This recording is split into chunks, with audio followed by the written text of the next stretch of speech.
Hey guys, today I want to do a quick video about anxiety, and I know I've done plenty of anxiety videos before. Most of them are pretty personal, kind of like my experience with it, but today I wanted to do like a kind of tips, and I know I've kind of mentioned stuff like this before, but I want to do 5 tips that can just help you with anxiety, whether you suffer with it, whether you know someone that suffers with it, whether you think you suffer with it, whether you have general anxiety or you get panic attacks or you just get anxious about certain situations, anything like that. I've suffered with anxiety for now like 4 to 5 years now. These things are really what helps me keep it under control and not let it completely control my life at all times. I definitely have improved a lot since what I used to be like with anxiety. If you're interested in learning what my 5 tips on helping with anxiety are, then please keep on watching. Okay, so number 1 is pretty simple, and I feel like a lot of people could think of this on their own, but it's really hard to like kind of pull your mind away from it and being anxious. Whether you have like intense anxiety about a certain situation or you have general anxiety, anything like that, a really good way to deal with it, at least in the moment, it's not going to be a long-term fix, but it's to distract yourself. And I know that sounds kind of like, well, if you're thinking about it that much, you can't just like distract yourself. And I get that, like I've definitely had that before where like no matter what I do, I'm still always thinking about it in the back of my head. But if you can take your mind off of it or just relax or think about something else, it can really help, depending on obviously how intense your anxiety is in the moment. But something I really like to do is like watch TV or read a book. TV is obviously like one of my things. If you watch my channel, you know I'm like obsessed with TV in like an unhealthy way. But I watch a lot of TV. I like to watch comedies, anything like Modern Family, New Girl, Friends, Roseanne is something I really love to watch, Baby Daddy, anything that's more of like a comedy that'll just keep you in good spirits, that'll make you laugh, it'll take your mind off of things. But I think reading does definitely help a lot of people because it's kind of like TV but less like TV. And then listening to music is something a lot of people really like. It can really help depending, obviously, like I said, everyone's anxiety is different. And another thing is like an app. And if you're in public, obviously you can't watch TV, you can't always read a book in public if you don't have a book or something. But if you have an app on your phone about anxiety, like an anxiety app, a meditation app, anything like that, those can really help, especially like if you're on public transit or in the car or something. But these kind of help with your breathing, help with meditation, just to get your mind focused on something different than the actual anxiety.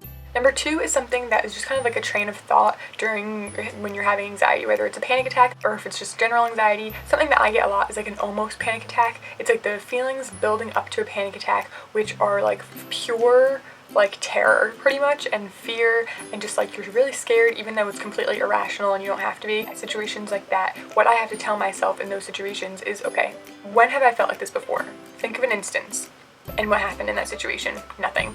Everything was totally fine. I came out of that situation, I was totally fine, I felt fine, nothing bad happened. You just have to remind yourself you kind of have to reason your way out of the anxiety. And I know sometimes that doesn't work, but for me this works in specific situations. So just kind of like saying those kinds of things to yourself can really help you in that kind of situation. Number 3 is I feel like one of the most important ones, and that's to educate yourself. This is something I think anyone who has anxiety, who doesn't have anxiety, who just knows of anxiety, knows someone who has anxiety, pretty much everyone in the world I think should educate themselves on this because it is so prominent now. I feel like people really don't even know what it is. Anxiety sucks, and educating yourself about it, what it is really useful, especially when you first get diagnosed, or even if you're not diagnosed and you just like have anxious feelings and you don't understand what they're about, what's bringing them on, why it's happening.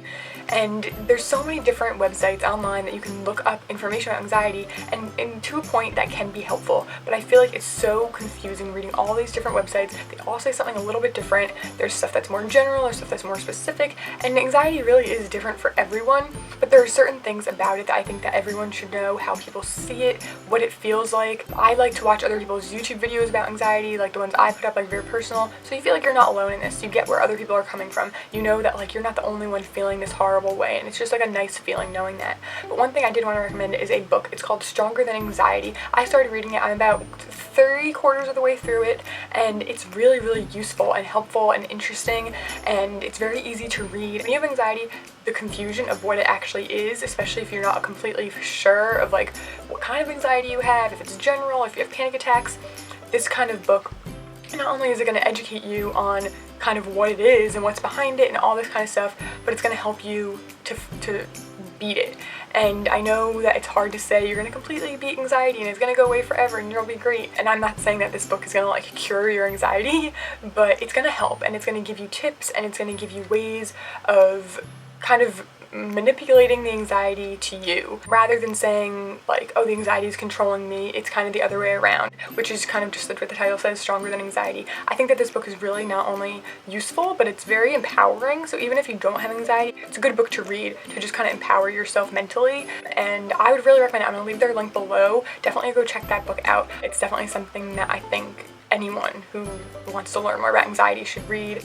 Number 4 is something when I used to go to therapy, my therapist used to tell me all the time. She would tell me not to use the word should. And this is something I would do all the time. I would say stuff like, I should be feeling like this, I should be feeling like that, I should be able to do this, I shouldn't have anxiety.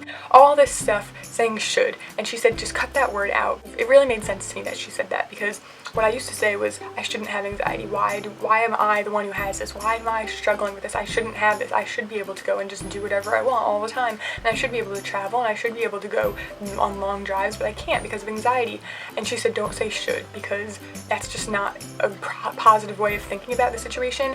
And it really made sense to me. So she said what to do is accept the fact that you have anxiety. And I think that's something everyone has to do. Before you can take a step to move forward and try to fight anxiety and try to battle it, the best thing that you can do is just accept that you have it. If you accept that you have it and accept that it's something in your life and that it's affecting you and that it's either paralyzing you from doing things you want to do or whatever it's affecting your life, however it's impacting you, if you can accept that, that's the first step to move forward, to dealing with it and to facing it and to overall trying to completely beat it.